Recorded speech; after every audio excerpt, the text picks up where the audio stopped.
자녀들이 말하는 좋은 부모 좀 궁금하지 않으세요? 제가 아까 저희 현우한테 물어봤다 그랬잖아요.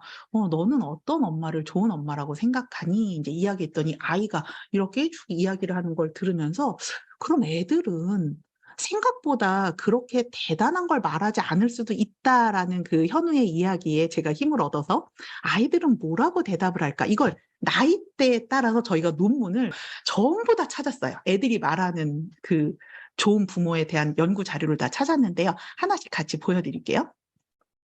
자, 아이들이 실질적으로 유아기에 인제 아이들은 이런 것들을 인제 좋은 부모라고 이야기를 했어요. 아이들한테 인제 물어보는 거죠. 유아가 인식하는 좋은 부모의 의미라는 연구에서 "왜 좋은 엄마 아빠야? 엄마 아빠는 좋은 엄마야? 좋은 아빠야?" 했을 때 애들이 한 대답을 정리를 한 거예요. 그랬더니 가장 먼저 나온 게 날 사랑해 주는 부모. 너무너무 많이, 많이 사랑해 주는 부모. 그다음에 나와 함께하는 부모. 그리고 존중하는 부모가 이제 나와요. 그리고 나서 잘할 수 있도록 도와주는 부모라는 대답이 나온 거예요. 자, 우리가 지금 집중해서 봐야 되는 건 이 부분이에요. 이 시기에 아이들이 이제 뭐 어떤 발달의 변화가 일어나는 시기냐면 내가 이제 주도성이 생기는 시기잖아요. '나는 나야. 내가 할 거야.' 이제 이렇게 되니까 그전에 맨 위에 보시면 처음에 인제 부모의 역할이 변하거든요. 이제 저희 부모라는 기회의 책에도 쓰여져 있는데 부모가 처음에는 이제 돌봄 단계에 익숙해져야 돼요. 보호자, 양육자로서 아이를 안전하게 그다음에 사랑을 다해서 이렇게 돌보는 거. 그리고 나서 아이가 유아기에 들어가면 이제 그 사랑을 바탕으로 필요한 것들을 가르쳐 줘야 돼요. 보호와 양육에 대한 부분을 사랑과 돌봄의 어떤 카테고리로 본다면 지금 보면 훈육자는 뭐예요? 너를 존중하면서 함께하지만 잘할 수 있게 어떻게 해 주는 거예요? 도와주는 거예요. 대신해 주는 게 아니라. 아까 우리 기회를 주는 것에 대한 이야기 했었잖아요. 그거하고도 연결이 되죠. 그래서 '내가 아이에게 필요한 걸 가르쳐 줄 수 있을까?' 가르쳐 주려면 어떻게 해야 될까에 대해서 가장 중요한 거 아까 "스스로 하게 한다. 그럴 수 있는 기회를 준다." 그 부분과 연결되는 부분인 것 같아요. 요 시기에 자녀를 지금 키우고 계신 부모님들은 '나는 적절한 훈육자로 지금 내 역할이 변하고 있는가?' 우리 애들이 얘기하잖아요. 고 어린 애들이 "난 잘할 수 있도록 도와주는 엄마 아빠가 좋아요." 그랬을 때 아이들이 '내가 잘할 수 있는 사람이야.'라는 자아상도 이제 형성해 갈 수 있게 되겠죠. 자, 쪼끔 더 컸어요? 초등학생들한테 물어봤어요. 초등학생들에 대한 연구는 2016년도에 16년도에 여가부에서 초등학생 635 명을 대상으로 인제 했던 거예요. 자, 1 위가 뭐였었냐면은요. 말을 잘 들어주고 대화를 많이 하는 부모예요. 그게 좋은 엄마래요.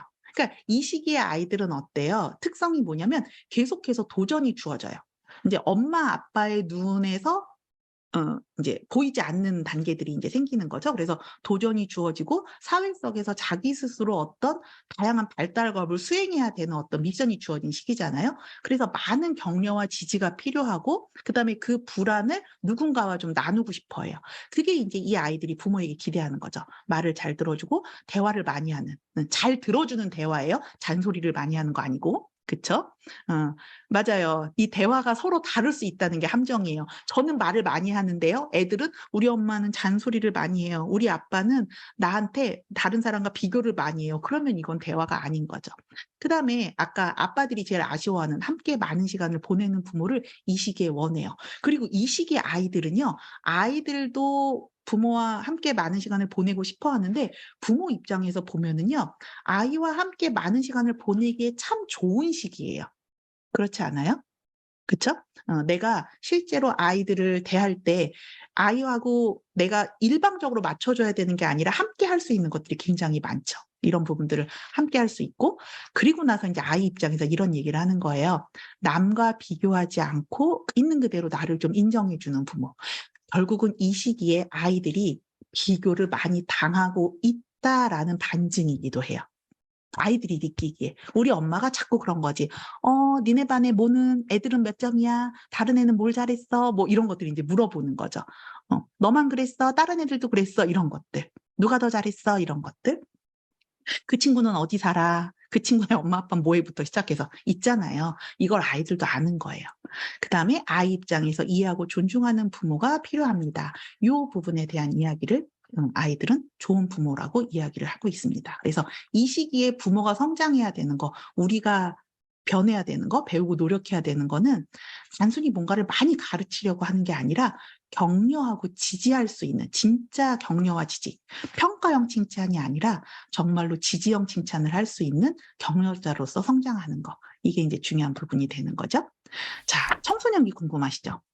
청소년기의 이제 연구는요, 재미있었던 게 뭐냐면 아이가 생각하는 거랑 부모가 생각하는 걸 두 개를 그 아이한테도 물어보고 부모한테도 물어봤어요. 그래서 이제 그 부분에 대해서 이제 가져와서 2021년 연구인데요. 아이들이 이런 얘기를 하는 거예요. 자, 나는 나한테 뭘 해주는 게 아니라 지금 내가 필요한 건요, 친밀한 가족 관계예요. 그걸 잘 만드세요, 엄마, 아빠. 이쯤 되면요, 부모의 연령대가 어느 발달 단계에 진입해야 되는지 한번 생각해 보세요. 엄마, 아빠가 어떻게 돼요? 중년기로 넘어가요. 그쵸? 아동기가 끝났잖아요. 아이들이 청소년기에 들어가면 부모는 중년기에 접어들거든요. 중년기 우리의 미션이 뭐예요? 부부 중심으로 회귀하는 거예요. 그러면서 건강하고 친밀하고 안정된 가족 관계를 만드는 게 우리한테도 미션이에요. 그런데 그걸 아이들도 어때요? 바래요. 친밀한 가족 관계를 만들 수 있었으면 좋겠고, 그다음에 나하고 이제 어떻게 해요? 대화를 하는데 아까의 대화와는 지금 뉘앙스가 좀 달라졌죠. 날 존중해라. 이게 나오는 거예요, 여러분. 날 존중해라. 그다음에 되게 재미있는 건 이거였었어요. 기본적인 생활 습관 형성을 중요하게 여기는 부모가 좋은 부모래요. 여기서 제가 기본 생활 습관 하라고 하면은 안 하는데? 이 생각 들잖아요. 아니, 방 정리 그렇게 안 하고 아침에 학교 보내려면은 그렇게 깨워야 일어나고, 그런데 그거 중요하다라는 걸 아이들이 알고 있고 인정을 하고 있더라. 그래서 실질적으로 여기서 의미하는 게 그 안에 이제 그 논문을 읽어보면 이렇게 써져 있대요. 아이들이 우리도 100% 네가 알아서 해라는 자율성을 기대하지 않는다. 그러니까 아이들도 연결된 상태에서 적절한 통제가 주는 안정감이 오히려 청소년기에 굉장히 필요하다라는 거죠. 그래서 되게 재밌는 게 뭐였었냐면은요. 아이들이 한 대답은 부모가 한 대답하고 어떻게 달랐냐면 애들은 지금 당장 필요한 걸 이야기하더래요. 좋은 부모는 어떤 부모야 하면 자기가 지금 당장 필요한 것들, 이게 지금 아이들이 필요로 하는 거래요. 그런데 부모들이, 이 청소년기 부모들이 했던 대답은 이런 거예요. 믿어주고 친밀하고 길잡이가 돼주는 이런 얘기들을 하는 거예요. 미래 관점으로 얘기하더라는 거예요. 청소년기 부모는 이 청소년기 아이들이 미래 진로를 지도를 해줘야 되고 길잡이가 돼줘야 되고 이런데 이런 대답 하나도 없잖아요, 애들. 이 얘기는 청소년기 자녀들이 자신들의 진로를 우리한테 별로 기대하고 있지 않다. 조언을 얻기를 그닥 원하지 않을 수 있다. 근데 우리는 그 부분에 대해서 굉장히 압박감을 많이 느끼죠. 그렇죠? 그러니까 아이들이 원하는 건 뭐예요? 엄마, 아빠 두 분 좀 잘 사세요, 제발. 이거일 수 있어요. 그쵸? 배우자하고 한번 이야기 나눠보십시오. 그래서 이 부분을 우리가 뭐라고 얘기하냐면 이때 보시면 어느 바가 제일 길어요? 격려자와 상담자의 바가 제일 길잖아요. 이 역할을 할 수 있어야 되는 거예요. 격려와 상담을 잘할 수 있으려면요. 진짜로 심리적 에너지가 빵빵해야 되거든요. 그걸 누구하고의 관계에서 건강한, 그리고 내 관계가 더 좁아지지 않게 건강하게 이렇게 확장돼가는 관계 안에서 이런 에너지들을 채울 수 있으셔야 됩니다. 그리고 나서 대학생들한테 물어봤어요. 대학생들한테 물어보니까요. 자, 대학생들이 인식하는 좋은 부모에 대한 연구는 2022년의 연구였고, 여기서 이제 가장 이야기를 많이 하는 것들, 자, 소통이 원만해야 된다. 소통은 지금 보면은요, 아동기부터 계속 나오죠. 대화가 원만해야 된다에 대한 욕구들이 있어요. 차이를 존중해야 된대요. 아까 이제 청소년기부터 이제 존중에 대한 이야기들이 나오기 시작하고요. 대학생들도 어때요? 시간과 활동을 좀 공유하는 친밀감, 어떤 거 교집합이 있어야 되는 거에 대해서 생각하고 있고, 이 시기가 돼도요, 체벌을 하는 부모들이 있는 거예요. 내 맘대로 안 되면. 그러니까 이 얘기는 뭐냐면 부모가 어디에 이제 딱 고착돼 버리는 거예요. 내가 아이를 보호하고 가르쳐야 되는 사람이야에 딱 머무르고 격려자, 상담자의 단계로 못 넘어오는 거예요. 부모의 성장이 딱 거기서 멎은 부모들이 계속해서 어른이 돼도 어때요? 뭐 해라, 이거 해라, 저거 해라 막 잔소리하는 엄마 아빠들 있잖아요. 그쵸? 거기서 성장이 멈춰버리는. 근데 대학생들이 이야기하는 성인일 경우에 자기 스스로 자기의 정서적인 통제가 좀 가능했으면 좋겠다. 이런 얘기들을 한대요. 그러니까 이제 이 대학생들이 되고 나면 어떻게 보는 거예요? 어른다운 어른이 되라라고 요구하고 있는 거예요. "너 정서적으로 통제 가능해야 돼. 엄마, 아빠 나한테 그렇게 함부로 대하지 마세요. 분명한 지침과 설명이 있었으면 좋겠고 긍정적인 모델이 되어 주세요. 어른다운 어른의 모습을 보여주세요." 결국 부모의 삶을 이제 어떻게 하는 거예요? 청소년기부터도 그렇지만 대학생 정도가 되고 성인이 되면 수평적 위치에서 이제 동반자로서 바라보면서 이 아이들도 인제 어떻게 돼요? 좋다 나쁘다에 대한 이제 기준점을 갖고 평가를 하기 시작하는 거예요.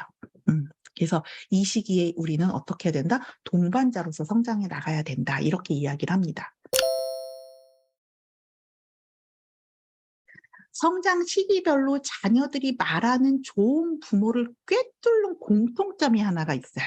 이거 발견하셨어요? 아이들이 말하는 걸 인제 쭉 각각의 연구를 저희가 다 찾으면서 봤는데 조금씩 달라 보이지만 모두 공통적으로 하고 있는 이야기. 그게 뭐냐면 좋은 관계를 유지해 주세요. 아이들도 그걸 원한다는 거예요. 근데 좋은 관계를 유지하는 방법이 어때요? 아이의 성장 단계에 따라서 발달 단계에 따라서 조금씩 다른 거예요. 자, 그래서 이 좋은 관계를 유지한다라는 거는요, 행복한 삶에서 이야기하는 가장 중요한 요소이기도 하거든요. 우리는 어떻게 좋은 관계를 유지할 수 있을까? 아이가 어렸을 땐 보호하고, 그다음에 잘 사랑으로 양육하고, 필요한 걸 가르쳐 주고, 격려도 하고, 그다음에 상담하면서 아이에게 필요한 것들을 제안하고, 나중에는 좋은 어른으로 같이 커나가는 동반자까지. 그렇게 우리가 매일매일 조금씩 오늘도 커가는 게 아닐까. 아이가 자라는 만큼 부모인 우리의 역할도 조금씩 달라지고요. 그렇게 배우고 있습니다. 완벽하지 않아도 괜찮지 않을까. 현우가 그 이야기를 했었어요. "엄마, 나는 진짜 좋은 부모는 그냥 몸만 큰 성인 말고 법적인 성인 말고 닮고 싶은 사람이었으면 좋겠어."라고 이야기를 하는 거예요. 나한테 잘해 주는 사람이 좋은 부모가 아니라 "내가 엄마 아빠처럼 살고 싶어요. 나는 엄마 아빠 같은 사람이 되고 싶어요." 라는 말을 들을 수 있으면 참 좋겠구나. 그러면 내가 오늘 우리 아이가 닮았으면 좋겠는 행동을 한 건 뭐가 있을까? 오늘 하루에 나의 모든 모습이 우리 아이가 닮아야 되는 거 아니라고 할지라도 그런 거 하나 정도 했으면 '나 오늘 충분히 좋은 엄마 아빠로 잘 자라고 있는 거 아닐까.'라는 생각이 들었습니다.